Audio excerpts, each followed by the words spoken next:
Welcome to 360 Tamil. இன்னைக்கு இந்த வீடியோல நம்ம எந்த படத்தோட எக்ஸ்பிளனேஷன் பத்தி பார்க்க போறோம்னா, தெலுங்குல இந்த வருஷம் வெளியான டிரைவ் அப்படின்ற கிரைம் த்ரில்லர் படத்தை பத்தி தான் பார்க்க போறோம். இந்த படத்துல ஆதி தான் லீட் ரோல் பண்ணிருப்பாரு.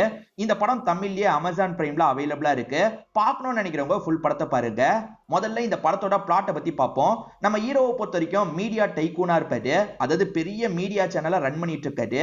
இவர் கார்ல டிராவல் பண்ணும்போது ஒரு மர்ம நபர் இவர்கிட்ட போன் மூலியமா பேசுறான். ஆக்ட் பண்ணி தான் பேசிட்டு இருக்கான். அவனை பொறுத்த வரைக்கும் சில வேலையெல்லாம் செய்ய சொல்றான். அந்த வேலையை மட்டும் செய்யலன்னா உனக்கு பெரிய பிரச்சனை நடக்கும், நீ பண்ண விஷயத்தை நான் எக்ஸ்போஸ் பண்ணுவேன், அதே மாதிரி அவன் ஃபேமிலியை சாவடிப்பேன் அப்படின்ற மாதிரிலாம் மிரட்டிட்டு இருக்கான். அதனால அவன் சொல்ற எல்லாத்தையும் பயந்து பயந்து இவர் பண்ணிட்டு இருக்காரு.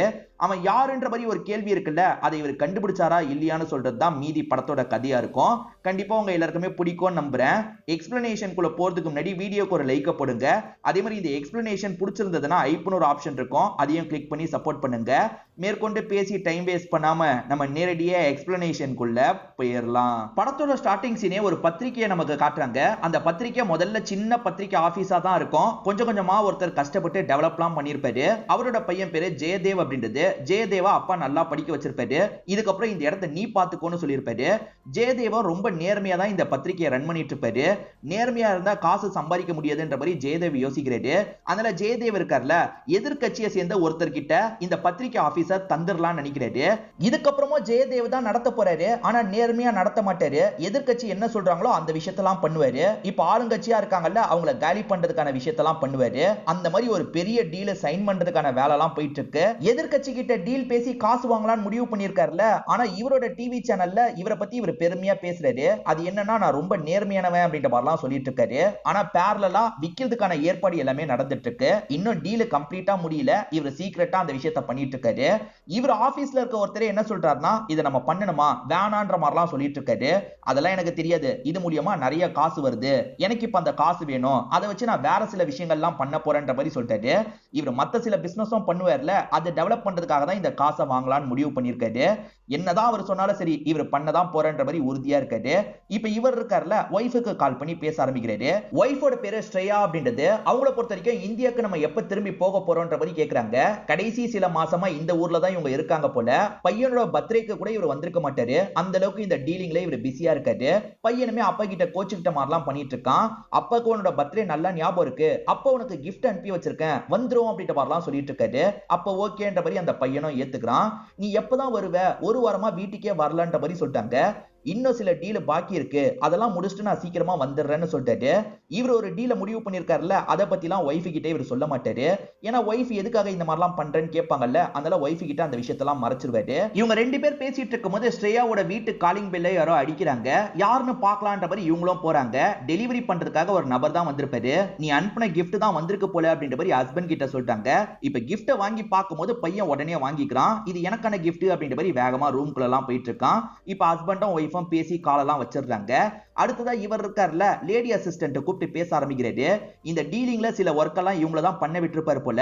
அந்த ஒர்க் எல்லாம் கரெக்டா பண்ணிரு, நான் வேற ஒரு பகுதிக்கு போகணும்ன்ற மாதிரி சொல்லிட்டாரு. நான் பாத்துக்கிறேன் அப்படின்ற மாதிரி அவங்க சொல்றாங்க. அதனால இவருமே இங்க இருந்து கிளம்ப ஆரம்பிக்கிறாரு. ஒரு காஸ்ட்லி கார்ல தான் இவர் டிராவல் பண்ணி போயிட்டு இருக்காரு.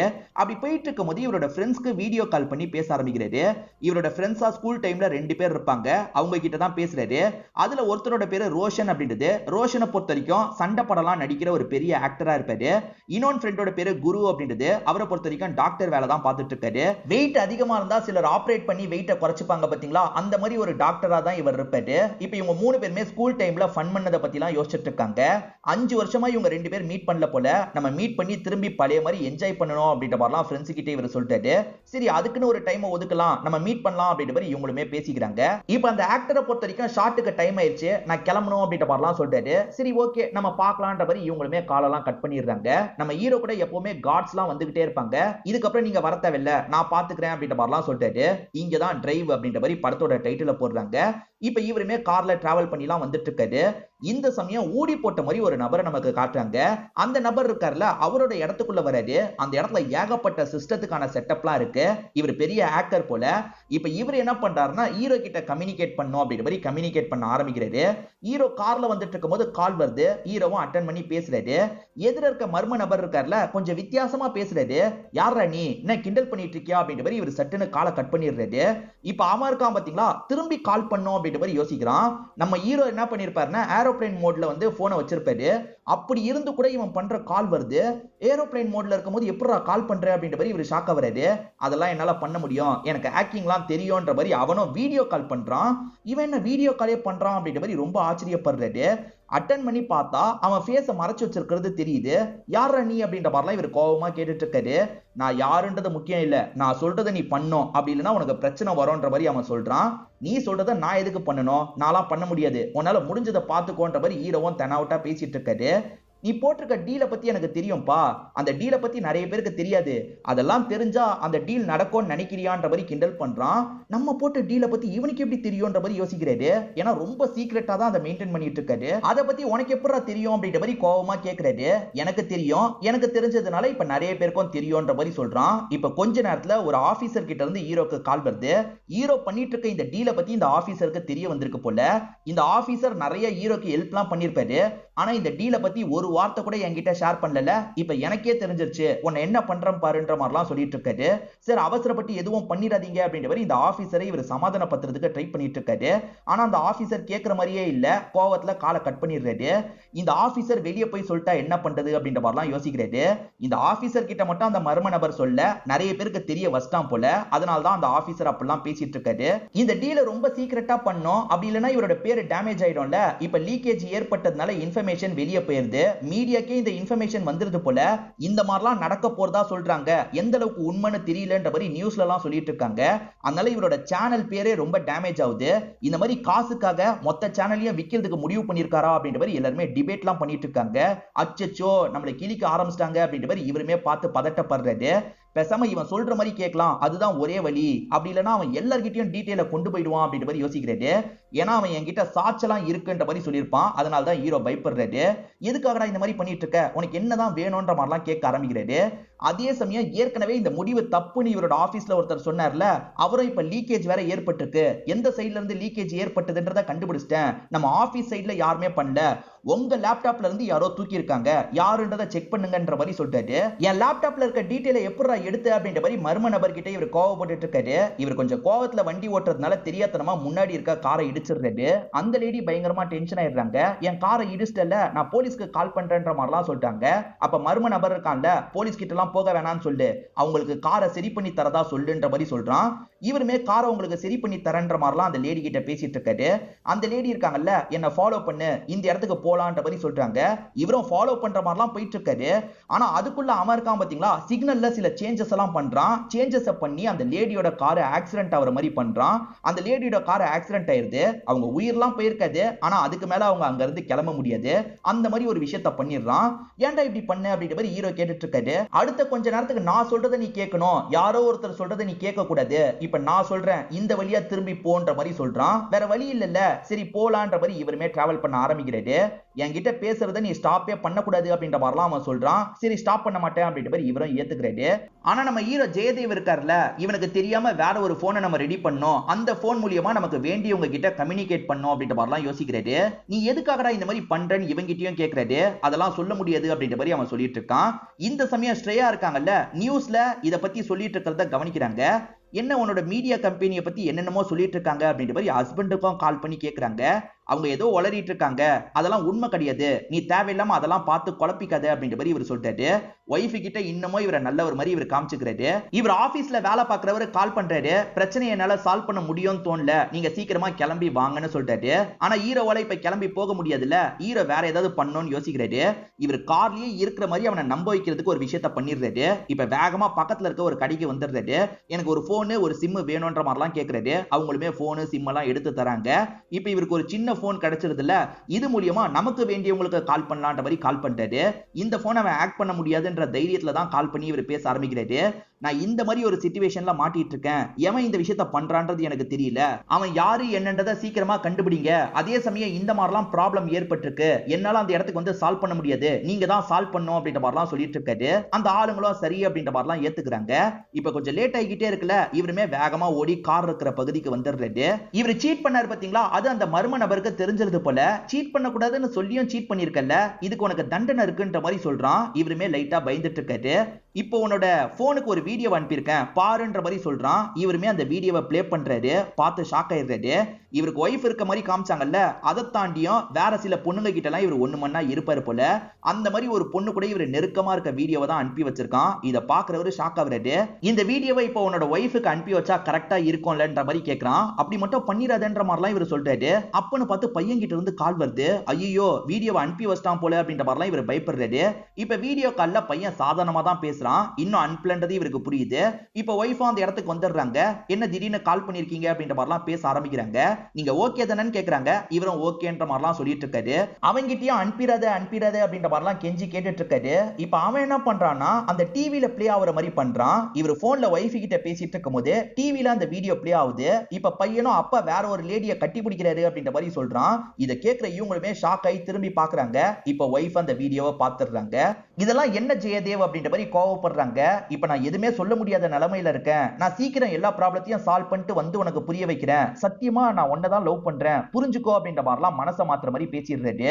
என்னதான் இருந்தாலும் ஒய்ஃப் கிட்ட இதை காமிச்சிட்டானே அப்படின்ற மாதிரி பயங்கரமா இவருக்கு கோவம் வருது. இவன் யாருன்றதை உடனே கண்டுபிடிக்கணும்ன்ற மாதிரிலாம் யோசிச்சுட்டு இருக்காரு. இப்ப ஜெயதேவ் இருக்கார்ல, நான் யாருன்னு தெரியாம மேல கைய வச்சிட்டேன், உன்னை விட மாட்டேன்டா அப்படின்ற மாதிரிலாம் கோவமா பேசிட்டு இருக்காரு. நீ யாரு, உன் ஃப்ரெண்ட்ஸ் யாரு, இது எல்லாமே எனக்கு தெரியும்ன்ற மாதிரி அந்த மர்ம நபர் சொல்றான். அப்பதான் ஃப்ரெண்ட் ஒருத்தர் கிட்ட இருந்து கால் வருது. அதாவது டாக்டர் ஃப்ரெண்டா குருன்னு ஒருத்தர் இருக்காருல, அவர்கிட்ட இருந்து கால் வருது. இப்ப இவருமே அவர்கிட்ட பேச ஆரம்பிக்கிறாரு. அந்த குரு ஒரு ஷாக்கிங்கான விஷயத்த சொல்றாரு. ரோஷன் உங்களுக்கு ஒரு ஆக்டர் ஃப்ரெண்ட் இருந்தாரு பாத்தீங்களா, அவர் டூப் வேணா நானே பண்றேன்னு ஒரு சீனை பண்றதுக்காக போயிருப்பாரு. அங்க ஒரு ஆக்சிடென்ட் மாதிரி ஏற்பட்டு ரொம்ப சீரியஸான கண்டிஷன்ல இருக்கிறது உங்களுக்கு தெரிய வருது. சோ இந்த விஷயத்தை கூட அந்த மர்ம நபர் தான் பண்ணியிருக்கிறதா சொல்லியிருப்பான். அந்த மர்ம நபர் தான் பண்ணிட்டான் போலன்ற மாதிரி இவரும் யோசிக்கிறாரு. எப்பறம் அந்த சீரியஸான சீனை அவன் பண்றதுக்கு போவான், கொஞ்சம் கவனமா இருந்திருக்க வேணாமா அப்படின்ற மாதிரி இவருமே கோவப்பட்டு இருக்காரு. இவன் நம்மள மட்டும் டார்கெட் வைக்கல, நம்ம ஃப்ரெண்ட்ஸையும் டார்கெட் வச்சிருக்கான்றது ஹீரோக்கு தெரிஞ்சிருது. நீ டைமை வேஸ்ட் பண்ணாத, நான் சொல்ற இடத்துக்கு போன்ற மாதிரி மர்ம நபர் மிரட்டுறான். அதனால இவருமே போறாரு. இவர்கிட்ட வேற ஒரு போன் இருக்குல்ல, அது மூலியமா இவரு செட் பண்ணிருக்க நபர்கிட்ட பேசுறாரு. சீக்கிரமா விசாரி அப்படின்ற மாதிரிலாம் அவன் கிட்ட சொல்றாரு. அவனுமே விசாரிக்கிறேன் அப்படின்ற மாதிரிலாம் ஏத்துக்கிறான். இப்ப மர்ம நபர்கிட்ட நீ எதுக்காக இதெல்லாம் பண்ணிட்டு இருக்க அப்படின்ற மாதிரி கேக்குறாரு. நேரம் வரும்போது அந்த விஷயத்தை நான் உனக்கு சொல்றேன், உனக்கு பக்கத்துல ஒரு கார் வருது இல்ல, அந்த காரை ஃபாலோ பண்ணு அப்படின்ற மாதிரி அவன் சொல்றான். அந்த காருமே இவரோட காருக்கு பக்கத்துலயே வந்துட்டு இருக்கு. இப்ப இவருமே அந்த காரை ஃபாலோ பண்ணலான்ற மாதிரி ஃபாலோ பண்ணிட்டு இருக்காரு. ஒரு ஸ்டேஜ்ல ஃபாலோ பண்ற கார் இவரை தாண்டின மாதிரி நிக்குது. அதுக்குள்ள இருந்து மாஸ்க் போட்ட மாதிரி ஒருத்தன் இறங்குறான். இவன் தான் அந்த மர்ம நபர் போல அப்படின்ற மாதிரிலாம் இவர் யோசிச்சுட்டு இருக்காரு. அவன் கிட்ட கன்னெல்லாம் இருக்குல்ல, ஹீரோவும் பயப்படுறாரு. எதுவும் பண்ணிடாத அப்படின்ற மாதிரி அவன் சொல்ற மாதிரிலாம் கேட்டுட்டு இருக்காரு. அவன் இருக்கான்ல, கொஞ்சம் நடக்க வச்சு ஒரு இடத்துக்கு கூட்டு போறான். இந்த இடத்துல தோண்டு அப்படின்ற மாதிரி சொல்றான். இவருக்கு ஒண்ணுமே புரியல. இவருமே தோண்டிட்டு இருக்காரு. உள்ள பாக்ஸ் மாதிரி ஏதோ இருக்கு.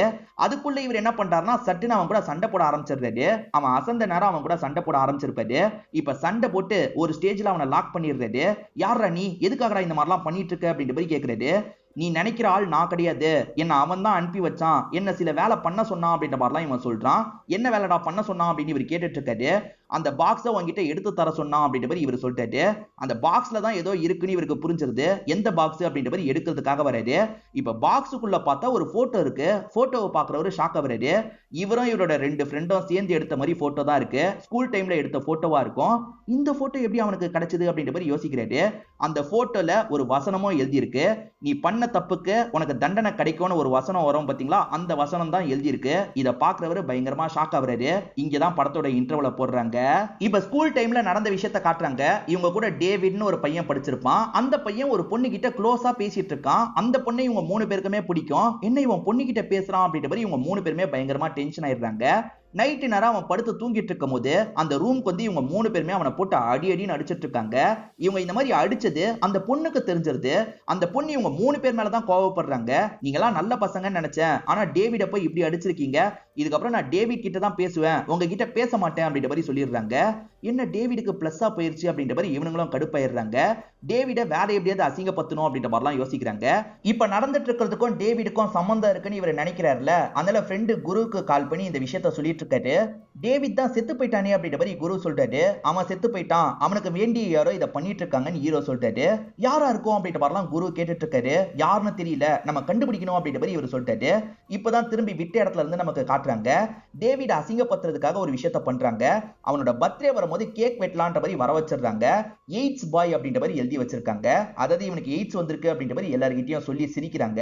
இவனுமே இதெல்லாம் நினைச்சு பயங்கரமா ஃபீல் பண்ணிட்டு இருக்கான். இப்ப மறுநாள் அந்த பொண்ணுக்கு பக்கத்துல உட்காந்து சாப்பிடலாம்னு நினைக்கிறான். ஆனா அந்த பொண்ணே சட்டுன்னு விலகி போயிடுறாங்க. அவங்க சொல்றதெல்லாம் பொய், அதெல்லாம் நம்பாதன்ற மாதிரி இந்த பையன் சொல்றான். ஆனா அந்த பொண்ணு எந்திரிச்சு போயிடுறாங்க. இந்த மாதிரி இவனுங்க தொடர்ச்சியா டார்ச்சர் பண்ணிருக்காங்க போல. அத பத்திலாம் இவங்க பிரசன்ட்ல பேசிட்டு இருக்காங்க. இவங்க பண்ண டார்ச்சர் தாங்க முடியாம அந்த டேவிட் இருக்கான் பாத்தீங்களா, மாடியில இருந்து குதிச்சு கீழே விழுந்து இறந்து போயிடுவான். அவன் இறந்து போயிட்டான்னு தெரிஞ்சோனே இந்த பசங்க எல்லாம் பாக்குறதுக்காக வராங்க. அச்சச்சோ, நம்மளால தான் இவன் இறந்து போயிருக்கானே அப்படின்ற மாதிரிலாம் ஃபீல் பண்ணிட்டு இருக்காங்க. இவங்க அப்பா எல்லாருமே பெரிய ஆளுங்கல்ல, இதுக்கும் அந்த 3 பேருக்கும் சம்பந்தமே இல்லன்ற மாதிரி கேஸ் எல்லாம் உடைச்சிருப்பாங்க. இப்ப பிரசன்ட்ல இத பத்தி டிஸ்கஸ் பண்ணிட்டு இருக்கும்போது குருக்கு பயங்கரமா இருமல் வருது. டேய் என்னடா ஆச்சு அப்படின்ற மாதிரி இவர் கேட்டுட்டு இருக்காரு. தெரியலடா, ஓவரா இருமல் வருதுன்னு சொல்லிட்டாரு. திடீர்னு பார்த்தா மூக்குல இருந்து ரத்தம்லாம் வர ஆரம்பிக்குது. ஏற்கனவே இவரை காலி பண்றதுக்காக அந்த மர்ம நபர் ஏதோ பண்ணிட்டான் போல. ஹீரோவை இந்த இடத்துக்கு போகணுன்ற மாதிரி அவன் சொன்னான்ல, ஹீரோ பயங்கரமா லேட் பண்ணிட்டு இருக்காரு. நீ ரொம்ப லேட் பண்ணிட்டு இருக்க, இந்த டைம்க்குள்ள அந்த இடத்துக்கு போலன்னு வச்சுக்கோ, உன் ஒய்ஃபை சாவடிச்சிருவன்ற மாதிரி சொல்றான். டே, இதுக்கும் என்னோட ஒய்ஃபுக்கும் என்னடா சம்பந்தம், நீ டேவிடுக்கு என்ன வேணும் அப்படின்ற மாதிரிலாம் இவர் கோபமா கேட்டுட்டு இருக்காரு. இப்ப இந்த மர்ம நபர் இருக்கான்ல, டேவிடுக்கு என்ன சொந்தம்ன்றதை வெளிப்படுத்துறான். இவன் டேவிடோட தம்பியா தான் இருப்பான். டேவிட் இறந்து போனதை ஏத்துக்க முடியாம தான் பழி வாங்குறதுக்காக வந்திருக்கான்னு தெரிய வருது. உன் ஒய்ஃபை ஏதாவது பண்ணிடுவன்ற மாதிரி அவன் மிரட்டினான்ல, அந்த ஹீரோ ரொம்ப பயந்து போயிருப்பாரு. நீ வீட்டுல ஓகேவா தானே இருக்கேன்னு கேக்குறாரு. நான் ஓகேவா தான் இருக்கேன், என்ன ஆச்சுன்னு கேக்குறாங்க. ஒண்ணு இல்ல அப்படின்ற மாதிரி இவரை வேகமா காலை கட் பண்ணிடுறாரு. அவனை பத்தி ஏதாவது தெரிஞ்சதா இல்லையா, என்னதான் பண்ணிட்டு இருக்கீங்க அப்படின்ற மாதிரி இவரோட ஆளுங்க கிட்டே இவர் பயங்கரமா கோவம்லாம் பட்டுட்டு இருக்காரு. சார், கண்டுபிடிக்கிறதுக்கு ட்ரை தான் பண்ணிட்டு இருக்கோன்ற மாதிரி அவங்களுமே சொல்றாங்க. இந்த மர்ம நபரோட பேரு பிரான்சிஸ் அப்படின்றது. பிரான்சிஸ் என்ன சொல்றாருன்னா, டேவிட் இறந்து போனதை எங்களால ஏத்துக்கவே முடியல, என் அம்மா உடம்பு முடியாம போயிட்டாங்க, சில வருஷத்துலயே இறந்து போயிட்டாங்க, இது எல்லாத்துக்கும் காரணம் நீ தான், உன்னால என்னோட ஃபேமிலி பாதிக்கப்பட்டாங்கல்ல, அதனால என்னால உன் ஃபேமிலி பாதிக்கப்படுறதுல எந்த ஒரு தப்பும் கிடையாது, உன் வீட்டுல நான் ஒரு பாம் செட் பண்ணிருக்கேன் அப்படின்ற மாதிரி சொல்றான். இதை கேட்கிற ஹீரோ ஷாக் ஆகுறாரு. தயவு செஞ்சு என் ஒய்ஃபை எதுவும் பண்ணிடாது அப்படின்ற மாதிரிலாம் சொல்லிட்டு இருக்காரு. அவன் என்ன பண்றானா, வீட்டுல ஒய்ஃப் இருக்கிற ஃபுட்டேஜ் எல்லாம் காமிச்சிட்டு இருக்கான். வீட்டுல நிறைய பகுதியில கேமரா எல்லாம் செட் பண்ணி வச்சிருக்கான் போல. பையன் என்ன பண்ணிட்டு இருக்கான், ஒய்ஃப் என்ன பண்ணிட்டு இருக்காங்க அதெல்லாம் காமிச்சிட்டு இருக்கான். எங்க பாம் வச்சிருக்கான்றது ஹீரோக்கு தெரியாது. இதை தாண்டி வீடு கொஞ்சம் லாங்ல இருக்கும், உடனே அந்த இடத்துக்கு போகவும் முடியாது. ப்ளீஸ் இந்த மாதிரி பண்ணாது அப்படின்ற மாதிரிலாம் கெஞ்சி கேட்டுட்டு இருக்காரு. அப்படி பண்ணக்கூடாதுன்னு வச்சுக்கோயேன், நான் சொன்ன இடத்துக்கு வேகமா போ, அந்த இடத்துல உனக்கு ஒரு வேலை இருக்கு, அந்த வேலையை செமத்தா பண்ணிரு, உன் ஒய்ஃபையும் பையனையும் எதுவும் பண்ண மாட்டேன் அப்படின்ற மாதிரி சொல்றான். சரி சரி, நான் அந்த இடத்துக்கு போறேன்ற மாதிரி இவரும் ஏத்துக்கிறாரு. இப்ப அந்த இடத்தை நோக்கி வேகமா டிராவல் பண்ண ஆரம்பிக்கிறாரு. இப்போ ஒரு வழியா அந்த இடத்துக்கும் இவர் வந்து சேர்ந்துடுறாரு. அது ஒரு பாலடைஞ்ச பில்டிங் மாதிரி இருக்கு. சர்ச்சு பாலடைஞ்சா எப்படி இருக்குமோ அந்த மாதிரி தான் இருக்கு. உள்ள போன்னு சொன்னோன்னே இவரும் வேக வேகமா உள்ள ஓடி வந்துட்டு இருக்காரு. இந்த இடத்துக்கு போன்னு சொல்றான். இவருமே அந்த இடத்துக்கு வந்துடுறாரு. அங்க பார்த்தா மைனர் பொண்ணுங்க நிறைய பேரை யாரோ லாக் பண்ணி வச்சிருக்காங்க. அந்த பொண்ணுங்க இவரை பார்த்தோன்னா காப்பாத்துங்க காப்பாத்துங்க அப்படின்ற மாதிரிலாம் கேட்டுட்டு இருக்காங்க. இந்த பொண்ணுங்களுக்கு ஏதோ பிரச்சனைன்றதை ஹீரோ புரிஞ்சுக்கிறாரு. இப்ப அந்த மர்ம நபர் பேச ஆரம்பிக்கிறான். அது என்னன்னா, இந்த சின்ன பொண்ணுங்க கிட்ட எல்லாம் எல்லை மீறி ஒருத்தர் நடந்துட்டு இருக்கான் போல, கடத்தி வச்சு இந்த விஷயத்த பண்ணிட்டு இருக்கான். போலீஸ் வலை வீசி அவனை தேடிட்டு இருக்காங்க.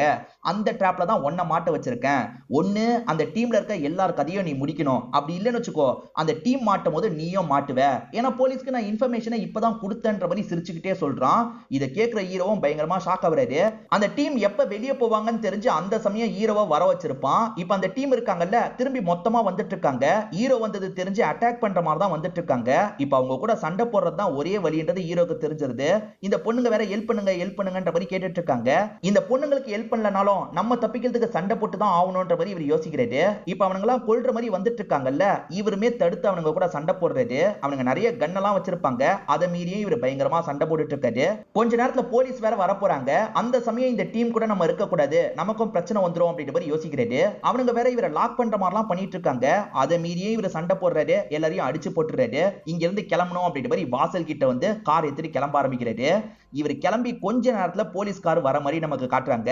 நல்ல வேலையே இவர் இங்க இருந்து தப்பிச்சிடுறாரு. அவனுங்க கூட சண்டை போட்டதுல ஹீரோக்கு பயங்கரமா காயெல்லாம் பட்டிருக்கும். நீ சொன்ன மாதிரியே பண்ணிட்டேன், தயவு செஞ்சு என் ஒய்ஃபையும் பையனையும் விட்டுரு அப்படின்ற மாதிரிலாம் சொல்லிட்டாரு.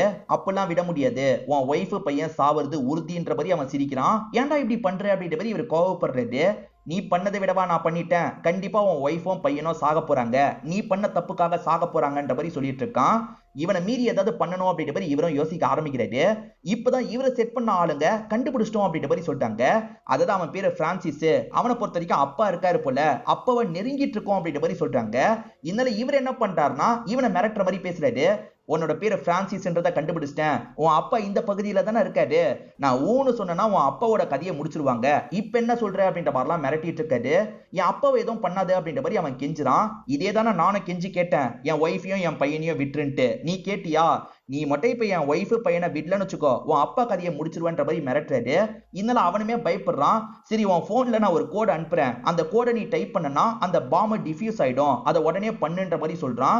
இப்ப கோட்லாம் வந்துருது, அதை போட்டுலாம் அப்படின்ற மாதிரி இவருமே வேக வேகமா போட்டுட்டு இருக்காரு. பாம் என்னாச்சுன்றது இவருக்கு முழுசா தெரியல. இங்க இருந்து இவரோட வீடு பக்கத்துல தான் இருக்கும், வண்டி வேற ரிப்பேர் ஆயிருக்கும், அதனால வீட்டுக்கு ஓடியே போயிடலான்ற மாதிரி கஷ்டப்பட்டு இவரும் வீட்டுக்கு வந்துடுறாரு. ஒய்ஃபை என்னாச்சு ஏதாச்சுன்னு கேக்குறாங்க. அதெல்லாம் இருக்கட்டும், பையன் எங்க, அந்த கிஃப்ட் எங்கன்ற மாதிரி கேக்குறாரு. ஏன்னா கிஃப்ட் மூலியமா தான் அவன் அனுப்பி வச்சிருக்கான்றது ஹீரோக்கு புரிஞ்சிருக்கும். இப்ப அந்த கிஃப்ட பாக்குறதுக்காக வந்துடுறாரு. இவர் பையனுக்கு அனுப்பின கிஃப்ட் ஒரு இடத்துல இருக்கு, அவன் அனுப்பின கிஃப்ட் வேற ஒரு பக்கத்துல இருக்கு. அதை ஓபன் பண்ணி பார்க்கலான்னு ஓபன் பண்ணி பாக்குறாரு. உள்ள பார்த்தா எதுவுமே கிடையாது. அவன் பாம் வச்சிருக்கிறதா சொன்னால அது எல்லாமே பொய்ன்றது இவருக்கு தெரிய வருது. எதுக்காக பொய் சொன்னான் அப்படின்ற மாதிரி இவருமே யோசிச்சுட்டு இருக்காரு. இவரு சில ஆளுங்களெல்லாம் வேலைக்காக போட்டிருந்தாரு பாத்தீங்களா, அவங்க கிட்ட இருந்து கால் வருது. சரி பேசலான்ற மாதிரி இவரும் அட்டென்ட் பண்ணி பேச ஆரம்பிக்கிறாரு. அவங்க என்ன சொல்றாங்கன்னா, அவனோட அப்பா ஏற்கனவே இறந்து போயிருக்காரு, அவங்க அப்பா ஒரு வருஷத்துக்கு முன்னாடி இறந்து போனதா எங்களுக்கு தெரிய வந்திருக்குன்ற மாதிரி சொல்லிட்டாங்க. அப்புறம் எதுக்காக பயந்த மாதிரிலாம் பண்ணா அப்படின்ற மாதிரி இவர் குழம்பிட்டு இருக்காரு. அப்ப கரெக்டா அவங்க கிட்ட இருந்தே கால் வந்துருது. என்னப்பா வீட்டுல பாம் இல்லையா, உன் ஒய்ஃப் உன் பையன் என்னோட டார்கெட் கிடையாது, நீ மட்டும் தான் என்னோட டார்கெட், அவங்கள சாவடிக்கிற அளவுக்கு நான் கேவலமானவன் இல்லைன்ற மாதிரிலாம் அவன் சொல்றான். என்னோட டார்கெட் நீ மட்டும் தான் சொன்னல, உன்னை இப்போ ஒரு பெரிய பிரச்சனையில மாட்ட வைக்க போறேன், அந்த பிரச்சனையில மாட்ட வைக்கலாம் நினைச்சேன், ஆனா நீ தப்புச்சிட்ட, அதனால தான் இந்த பிரச்சனையை முடிவு பண்ணிருக்கன்ற மாதிரி சொல்றான். என்ன பிரச்சனைடா அப்படின்ற மாதிரி இவர் கோபமா கேட்டுட்டு இருக்காரு. நீ சில கோடெல்லாம் போட்டல, அது ரொம்ப ரொம்ப மோசமான கோடு, அதாவது ஒரு பெரிய நெட்வொர்க்கே நீ ஆக்ட் பண்றதுக்கான கோடை தான் நீ போட்ட.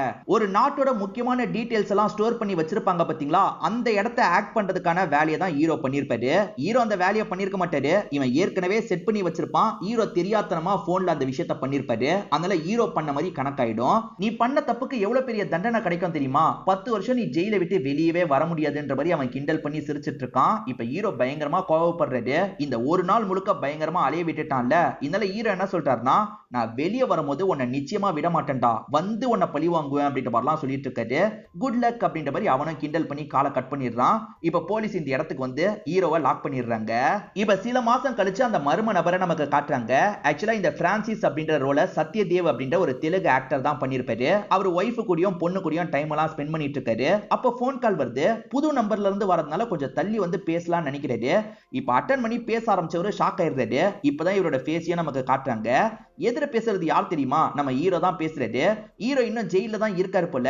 ஜெயில இருந்தே இன்ஃப்ளூயன்ஸை பயன்படுத்தி கால்லாம் பண்ணிருக்காரு. என் ஒய்ஃப், என் பையன், என்னோட லைஃப் எல்லாமே என்னோட கையை விட்டு போயிருச்சு, இப்ப இழக்கிறதுக்கு என்கிட்ட எதுவுமே இல்லடா, இது எல்லாத்தையும் என்கிட்ட இருந்து பறிச்சது நீ தானே, உன்னை நான் விட மாட்டேன்டா, வந்து பழி வாங்குவேன் அப்படின்ற மாதிரிலாம் ஹீரோ பேசிட்டு இருக்காரு. நீ எப்பனாலும் வா, நான் அதுக்கு ரெடியா தான் இருக்கன்ற மாதிரி இந்த பிரான்சிஸும் பதில் சொல்றாரு. இவங்க ரெண்டு பேருக்கு அடுத்த பார்ட்ல ஃபேஸ் ஆஃப் இருக்குன்ற மாதிரி காமிச்சு நமக்கு படத்தோட கதையை முடிச்சிடுறாங்க. கண்டிப்பா இந்த படத்தோட கதையும் என்னோட எக்ஸ்பிளனேஷனும் உங்களுக்கு பிடிச்சிருக்கும்னு நம்புறேன். இந்த வீடியோ உங்களுக்கு பிடிச்சிருந்ததுன்னா லைக் பண்ணுங்க, கமெண்ட் பண்ணுங்க, மறக்காம 360 தமிழ் சேனலை சப்ஸ்கிரைப் பண்ணுங்க. தொடர்ச்சியா இந்த மாதிரி வீடியோக்கள் வந்துகிட்டே தான் இருக்கும்.